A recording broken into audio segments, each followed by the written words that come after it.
Greetings out there in YouTube land. This is Morrisman. And as always, I thank you guys for coming to my channel. I'm going to entitle this video, Today Morrisman is Sad. And I'm going to tell you why I'm sad. Those who know me personally know I have a very soft spot in my heart for animals. Especially cats. And actually dogs too. I just spend more time around cats than I have dogs. But I enjoy dogs too. And if I lived on the farm with a big backyard, warm state, I would have a dog, because I enjoy playing with animals. At one point in my life, I thought I was going to become a veterinarian. I actually worked in a veterinarian shop, and I enjoyed it. But they told me, and I didn't stay there long enough for that. I moved on. They said, get used to the fact that some point in time you're going to get bit. Because the lady that trained me, she had bite marks all over her arm. I'm like, what happened to you? And she told me, she said, sometimes they get you, before you can get that muzzle on them and treat them. So thank God I didn't hang around for the bite. But I still do enjoy, animals' company. Because I post videos throughout the years, recent years of, the animals in my backyard. And at one time it was 19 cats back there. And then the last video I shot, it was about 17. So they started coming around, started coming around eating. So them kind of some of them got relocated and some, I don't know what happened to them. Because those were feral, so I'm not gonna get too close to them because don't get tricked. A couple of years ago I seen a little kid in my yard. I'm like, a little kitty, and I went over there, and he tried to get away. I'm like, I just want to rub her. Shit, that thing, I got too close, and it was my fault. It was not the cat's fault. Took a big bite out of me. Inches away from me, going to the emergency room, bit my hand and close to my vein. So I have two cats in my yard now that have been here for like 2 years. One of them, I think, 3. And they are definitely domesticated. When I met, which I call Big Cat, I was feeding other cats, and Big Cat jumped on the gate, and Big Cat stood out because she's so beautiful. She got a real big, fluffy orange coat, and she's been with me for like 2 years. And recently there was another cat, and I give them nicknames to distinguish the ones, when I'm talking to my wife about them, my old friends. I call him, because he's big too and he's a male, I call him Big Black. He has a beautiful black shiny coat and green eyes. And he's my favorite cat. He's probably the most affectionate cat I've ever met. And when I'm back there, because when I go to the backyard, all of them show up for food. It's like, I don't want to be rubbed or bothered, just give me some food. Or, okay, rub me for a minute, let me get to the meal. And Big Cat will run right past the plate and come under me and just want to be rubbed. So I rub him and rub his stomach, and he turn around and playing. And he's very, I'm tired. I think I had 2 hours sleep last night. He's very affectionate, so I rub his little big head because he's a big cat, one of the biggest cats I've ever seen.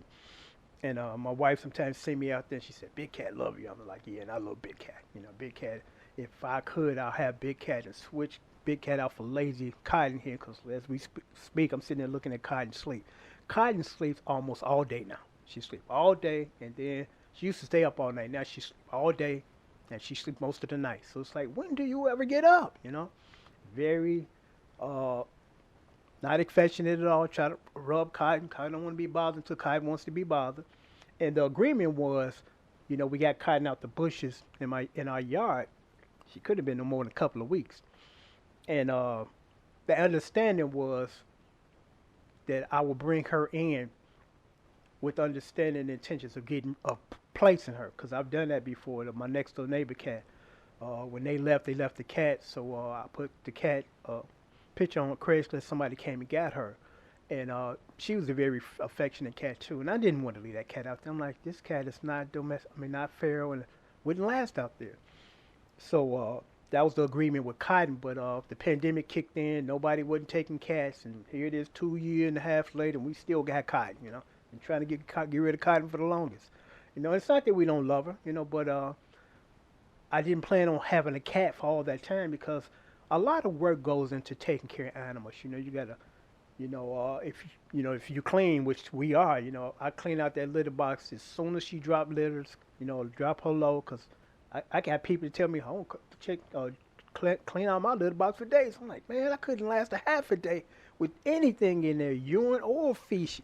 I'm like, I got to clean because I don't, that's not me, man. I'm like, you know, but, uh, but enough of Cotton. You know, like I said, I've been trying to get rid of Cotton. And, you know, Cotton, you know, when she is up now, she wants to keep you up. You know, at 2:30 in the morning when she didn't had 9 hours, 10 hours of sleep, now she wants to come and bother you. Very selfish cat. So, so with the big cat, you know, Big Black, I said, I would love to try to, you know, find him a home, but he's so beat up now. I'm sure he's flea ridden. You know, he gets in fights with other cats, and it's not his fault because he's a gentle, kind animal. It's just that, you know, he got to protect himself out there. You know, so my next door neighbor across the alley, real nice guy. We're real good friends because of mainly, I mean, we good friends, period, but mainly we have a common interest of we love animals, you know, because he got a couple of animals on his porch that he feed.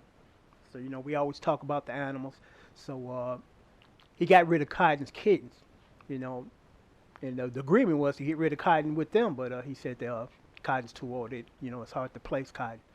So when I was on his porch, he said, you know, my cats are sick. You know, they throwing up around here.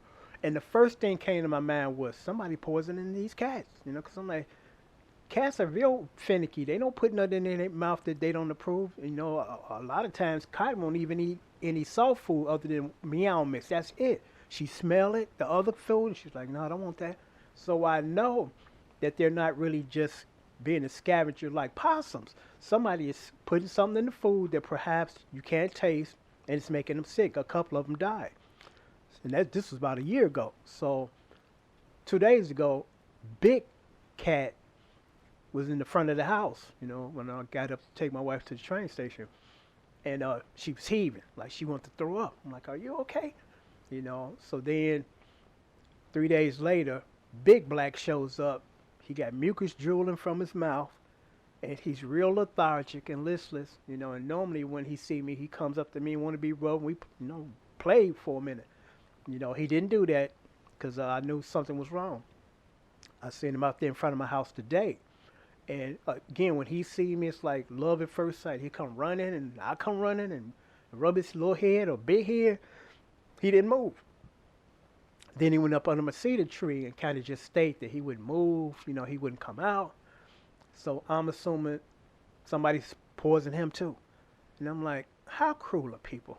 The older I get, the less interactions I tend to want to have with humans. You know, with the exception, there are some really good people out there, and I'm privileged enough and honored to know enough to know a few of them. That the most of them, selfish, liars, evil, you know? And I hate to put a tag or a label on this, but I'm like, you know, it is what it is. You know, you got people that, well, I'm not going to get into all of that, but, you know, I'm just basically going to say it's, you know, I wish I can find Big Black a home because the, what they call them, shelter for animals, the one that I know of that's close, they closed, and they were not a no-kill shelter. You know, if nobody took them in 30 days, they would euthanize them. So I did want to take Big Cat to that. I'm like, I just might as well let him fend for himself in the streets. You know, but I was really concerned because I'm saying to myself, he's such a gentle-natured cat that somebody's going to harm him. You know, we need to get him off the street. But I don't have any room, and he, you know, he needs shots. You know, he got to be defleed because I'm sure he got a ton of fleas. He smells. You know, I can tell when he's been around because I smell him. And my wife ain't having that because she's, you know, generous enough to agree to keeping Cotton for a short period of time. That was 2.5 years ago, and Cotton's still here. You know, but I just wanted to post this video because it's just unfortunate that people don't have enough kindness in their heart to, first of all, take care of their fellow man, let alone animals. You know, it's like these cats are already struggling, you know. They didn't sign up to be tossed out. I mean, the right thing to do was, and we used to practice this back in the day, we'll find a home for our animals. Like, I can't keep them no more, you know, so I got to find him a home. And in the worst case scenario, sometimes you take them for a ride, you know, but that was the last option, an alternative, you know. But I'm just sad today and angry at the same time because I'm like, one of the most pleasantest animals I've ever had the honor of spending time with. You know, somebody trying to do him some harm. It's like he doesn't deserve that. You know, he don't. But I'm gonna sign off till next time. Take care and thanks for watching.